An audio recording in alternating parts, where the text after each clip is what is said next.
name is Eliza Kingsford. I am a licensed psychotherapist specializing in body image and eating disorders and obesity, and I'm the executive director of Wellspring. Hi, my name is Nicole Avena. I am a PhD neuroscientist and author and expert in fields of diet, nutrition, and addiction. I am an assistant professor of pharmacology at the Icahn School of Medicine at Mount Sinai in New York City, and I also do work with Wellspring Camps in a consulting role. So, according to a recent survey conducted, we found that 92% of Americans believe that food can be an addictive substance. And even furthermore, 66% of them said that they felt like it could possibly take up to 2 weeks to recover from a sugar or a food addiction and feel better from that. So given those findings and what we know about addiction, we know that to recover from an addiction, that incredible support and commitment and consistency is necessary. Oftentimes, behavioral therapy and intervention is necessary, and sometimes medical intervention is necessary.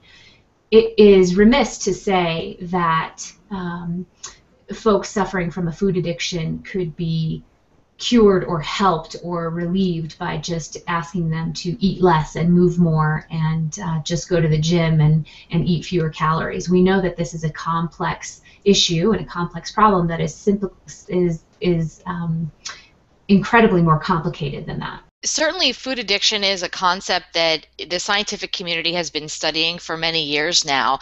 And this is something that we've seen scientific evidence for, not only in terms of evidence of addiction like behaviors that can emerge in response to eating highly palatable foods, but also, more importantly, there's significant evidence that there's changes in the brain that are associated with chronic overeating that resemble what you would see during an addiction-like state. So there's certainly a significant amount of research that has been conducted and continues to be going on that is looking at this area of food addiction. And I think we're at the point now where we're beginning to be able to ask questions about what does this mean for treatment? And it certainly does mean that we need to revamp and reconsider some of the approaches that we traditionally use to treat overeating and obesity. It may work for some people, but it may not work for others. And so adopting an addiction model and considering that with respect to treatment really opens the door and can give the potential to help many different people who are suffering from overeating. So a lot of experiments have been conducted both in our laboratory and also in other laboratories throughout the country that have been asking the question of how can foods act like drugs of abuse in terms of what happens in the brain. And so one of the things that we've learned is that when we consume food, it's reinforcing and it feels good. And as a result, that releases a neurochemical in the brain called dopamine. Now, typically when we eat a food for the very first time, that dopamine release occurs, but it has more to do with the novelty of the food. And so we want to be careful to remember that the very first time we eat a new food, we need to pay attention. So that dopamine signals us to pay attention. So once we've consumed a food a few different times and we know that it's safe, we don't necessarily release dopamine in response to eating it because we don't have to necessarily worry about that food causing us to be sick or to get ill from consuming it anymore. There's no more of a threat really in terms of survival. And so the dopamine release with food tends to attenuate or lessen with repeated exposures. Now, on the other hand, drugs of abuse release dopamine every time they're administered. So every time someone administers nicotine, cocaine, morphine, pretty much any drug releases dopamine. That's one of the hallmarks of drug use. What's interesting, though, is that the science has shown us that when laboratory animals overconsume sugar, it acts more like what you'd see with a drug in that every time the animals are eating sugar, it's releasing dopamine. And so in many ways, this pattern of release looks more like what you'd expect to see with a drug and less like what you would expect to typically see with a food.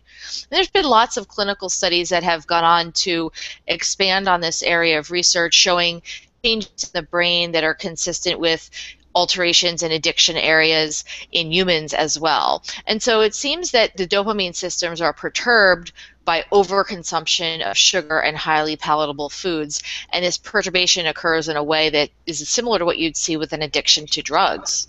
So from our survey results, we found that 40% of adults ages 18 to 34 did not feel like their parents set a good example or give them good guidelines for being healthy with food consumption.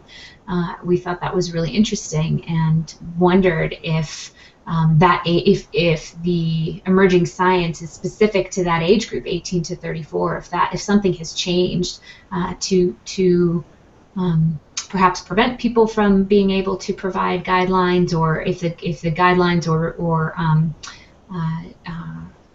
example, I should say, has changed over the years in what parents are doing with food. Yeah, I think that, that particular age range falls within the range. I'm just outside of that age range, so I feel like I can relate to, the participants in many ways, in that the guidelines that were provided to adults in terms of healthy eating and what we should be feeding our children really haven't been very good. We're only now recently seeing serious discussion, in my opinion, about changing the food intake guidelines, about making changes to how much recommended sugar is consumed each day.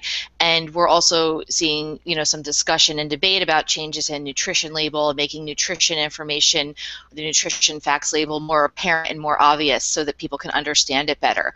And so I think that by no fault of the parents of those individuals between the ages of 18 and 34, I do believe that there just hasn't been a lot of good information provided for parents to educate their children about healthy eating practices. I also think that we live in a culture now in which mom and dad often both work. There's many opportunities, for us to just simply grab something quick or eating out. And so cooking at home and taking the time to prepare meals at home often falls to the wayside.